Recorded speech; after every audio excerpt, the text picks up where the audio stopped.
Hi, welcome to Richard Cabile YouTube channel, and for today's tutorial, I will be teaching you on how to remove specific contacts in allowed communication screen time on iPhone X. But first, kindly subscribe to this channel and don't forget to hit the subscribe button and the bell to notify you for the new updates. And let's start.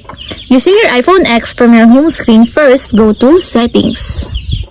Then in the settings, scroll down and click the Screen Time. Then after that, in the screen time, scroll down again and click the Always Allowed.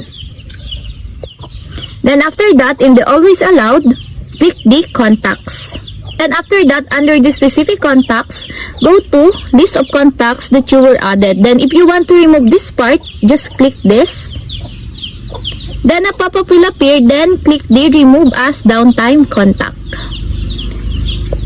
And your contact list is now removed. And that's it. We have successfully removed specific contacts in allowed communication screen time on iPhone X. If you have a question, can you comment down below, and don't forget to hit the subscribe button and the bell to notify you for the new updates. And thank you for watching.